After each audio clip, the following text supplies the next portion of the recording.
todos, bienvenidos a otro video de Juan José Suárez Jaimes.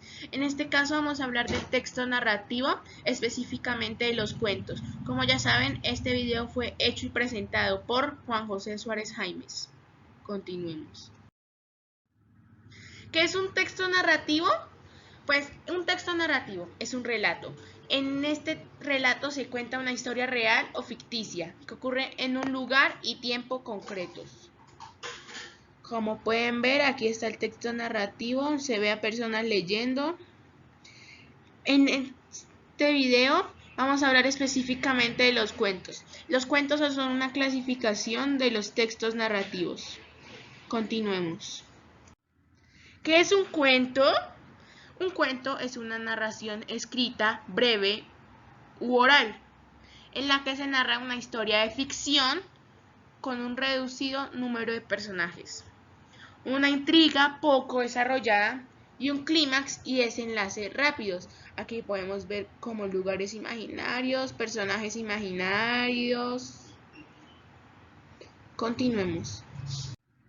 Estructura. El cuento comienza con un inicio. Como acabé de decir, el cuento comienza con el inicio. Aquí se describen los personajes y el lugar donde comienza la historia.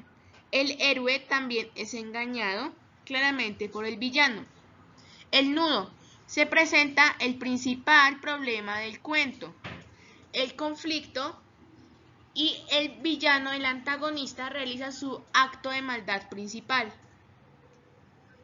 Desenlace. Se da como fin la historia.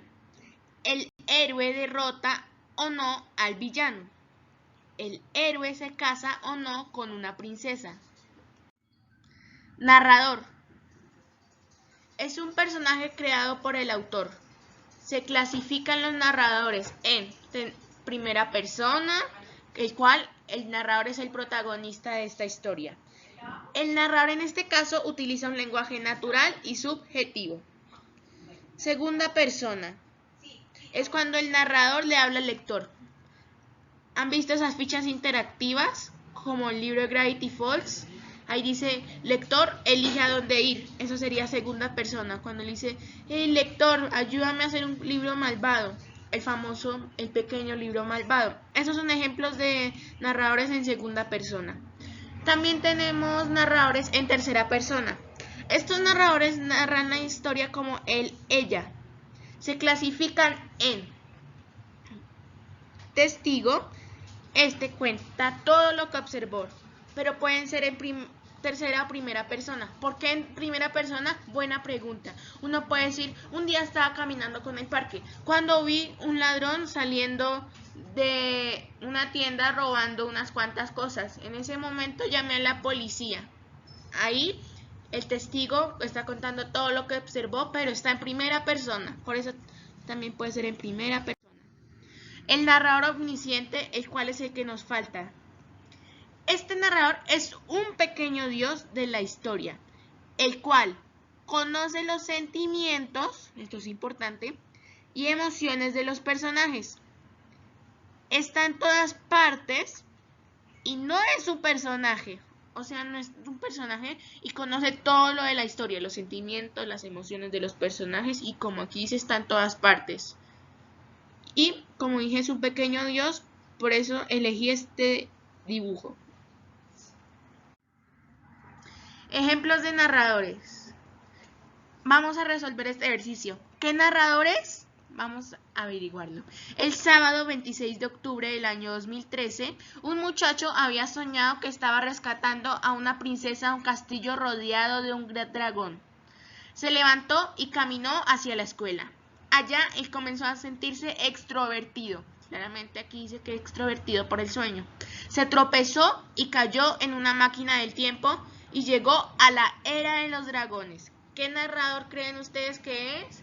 Les voy a dar 10 segundos. 10, 9, 8, 7, 6, 5, 4, 3, 2, 1. Vamos a averiguar. Tal como dice, es omnisciente. ¿Por qué? Porque aquí dice que había soñado el muchacho, cómo se sintió por el sueño Y en cambio, si fuera testigo, ahí solo hubiera dicho, tal persona vio a un muchacho soñando, tal persona lo vio y yéndose a la escuela y vio cómo se tropezó y cayó en la máquina del tiempo. Eso sí sería testigo. Aquí claramente lo dice, soñado que está rescatando a una princesa a un castillo rodeado de un dragón. A sentirse extrovertido. Siguiente. Ejemplo 2. ¿Qué narrador es? Hace unos años estaba en mi cama, me levanté y fui al baño, me bañé. Cuando salí hacia mi trabajo me encontré a un señor muy raro, tenía la túnica negra y los labios rojos. Me acerqué y el señor me preguntó, ¿te llevo al trabajo? Yo acepté y me fui con él. Cuando de repente el señor me mordió en el cuello. ¿Qué narrador es? Otros 10 segundos. 10, 9, 8, 7, 6, 5, 4, 3, 2, 1. ¡Trin, tirín! El narrador es tarán, primera persona protagonista, porque está diciendo estaba en mi cama, habla como personaje principal, no dice yo vi a mi amigo haciendo tal, no, por eso es primera persona protagonista. Espacios. Los espacios, o sea, los lugares del cuento también se pueden clasificar en abiertos. Estos son los lugares que se ubican en el exterior. No están rodeados de paredes. O sea que uno puede respirar aire fresco, está libre, ya que no hay nada que lo rodee. Cerrados. Estos sí están rodeados con paredes, como mi casa, vean. Aquí tenemos una pared, allá tenemos otra. Este sería un lugar cerrado. Imaginarios. Son lugares creados por el autor. Estos lugares que no se fijan en la realidad, o sea que no los podemos encontrar en la realidad. Por ejemplo, digamos, un mundo mágico, el mundo de los gigantes, el mundo de las hadas, el mundo de Ratón Pérez. Esos son lugares imaginarios porque no existen. Y los reales son lugares de un cuento que se pueden encontrar en la realidad, como mi casa, como un parque, un río, un pueblo, entre otras cosas. Esos son reales. Actividad. Ahora vamos a identificar los tipos de espacios que se encuentran en el siguiente párrafo. Un día en el castillo de las hadas llegó una bruja malvada, secuestró a la mitad de las hadas y salió de allí a toda velocidad. ¿Qué lugares crees que son? 10, 9, 8, 7, 6, 5, 4, 3, 2, 1. La respuesta es cerrado imaginario. Porque el castillo es un lugar cerrado, ya que está con paredes, e imaginario porque dice castillo de las hadas. ¿Y las hadas son reales? No, son inventadas. Continuemos. Clasificación de personajes. Podemos ver los personajes principales, los secundarios y los terciarios. Los principales son los primeros personajes de la historia.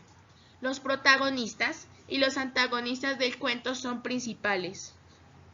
Los secundarios son los otros personajes que aparecen en la historia. Tienen un rol, pero no aparecen tanto como los personajes principales. Por ejemplo, en un video de un cuento llamado Rumpelstiltskin, hay un papá que causó un problema con su hija. Y la hija tuvo que ir al castillo a convertir la paja en oro y es cuando se convirtió el problema. Así que los personajes secundarios tienen un rol especial, ya que como aparece en ese cuento.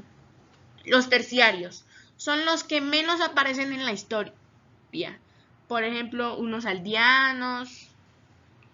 ¿Qué otra cosa podemos decir? Un animal. Personajes que solo aparecen como que los nombran, no dicen casi nada de ellos. Siguiente. ¿Quién fue Vladimir Prop? Prop estudió lingüística en primer lugar y a partir de 1932 se convirtió en profesor de la Universidad de Leningrado. Primero lo fue alemán, pero con el tiempo se especializó en folclore occidental. Su obra más aclamada, ya como folclorista y estudioso de los cuentos, es la morfología del cuento. Vamos a ver qué hizo en la morfología del cuento. Por eso es que coloqué esto sobre Vladimir Prop, porque él hizo algo importante para los cuentos y estamos hablando de los cuentos. Personajes arquetípicos de Propp. Resulta que Propp inventó algunos personajes arquetípicos que son los que más aparecen en los cuentos. Héroe, el protagonista de la historia. Donante. Este personaje pone a prueba al héroe para darle o no objetos mágicos e información. El agresor, o sea el antagonista o el villano, comete las fechorías, lucha contra el héroe y lo persigue. El falso héroe pretende engañar a todo el mundo haciéndose pasar por el auténtico héroe y así recibir todos los honores y premios. Por ejemplo, en un libro del Capitán Calzoncillos aparece que el Capitán Calzoncillos es nuestro héroe y resulta que un niño se apodera sus poderes y dice: yo derroté a estos villanos, yo fui, y él recibió los premios y todo. Eso es un ejemplo de un falso héroe. Personajes arquetípicos de Propp. Estos son los otros: el objeto mágico, objeto o persona que ayuda al protagonista a realizar su tarea. También puede ser un adivino que colabore en la empresa prediciendo el futuro. La princesa y su padre. La princesa puede ser la persona que necesita ser rescatada o también la recompensa que el rey promete al héroe. Muchas veces la princesa es la que marca al héroe y por ello descubre al falso héroe. El padre a veces suele actuar de mandatorio, como el rey, que pone en marcha la acción al principio de la historia. Específicamente, el mandatorio es el personaje que pide al héroe que le ayude a resolver todo el daño que causó el villano. Funciones narrativas de Vladimir Propp. Tenemos el alejamiento, cuando un miembro de la familia se aleja; la prohibición, cuando recae una prohibición sobre el héroe, por ejemplo, te prohibió hacer tal.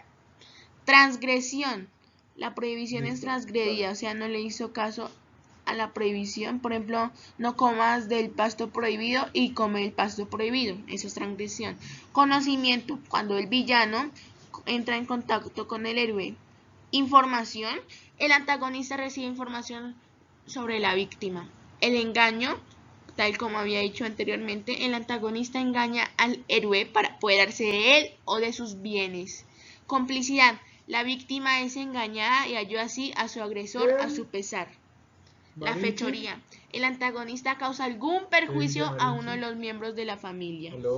Mediación, la fechoría es hecha pública, se le formula al héroe una petición u orden, se le permite o se le obliga a marchar. Tenemos la aceptación, cuando el héroe decide partir. Siguientes.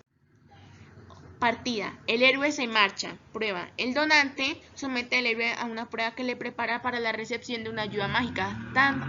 Ahí es cuando se pone buena la historia, en mi opinión. Reacción del héroe, el héroe supera o falla la prueba. Regalo, el héroe recibe un objeto mágico. Viaje, el héroe es conducido a otro reino, donde se halla el objeto de su búsqueda. Lucha, esta es mi función favorita. El héroe y sus antagonistas se enfrentan en combate directo. Marca, el héroe queda marcado. Victoria, el héroe derrota al antagonista. Enmienda, la fechoría inicial es reparada. Regreso, el héroe vuelve a casa. Siguientes. Persecución, el héroe es perseguido.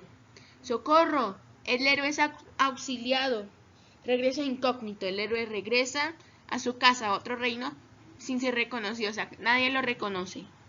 Fingimiento, un falso héroe reivindica los logros que no le corresponden. Tarea difícil, se propone al héroe una difícil misión. Cumplimiento, el héroe lleva a cabo esa difícil misión. Reconocimiento, el héroe es reconocido. Desenmascaramiento, cuando el falso héroe queda en evidencia. Transfiguración, cuando nuestro héroe, nuestro protagonista, recibe una nueva apariencia. El castigo, cuando el antagonista es castigado, desaparece o ya no se vuelve a saber de él, eso es un castigo. Boda, cuando el héroe se casa y asciende al trono, tal como hay un personaje arquetípico, la princesa, el que se casa con el héroe, algo similar. Esta parte es la que me interesa.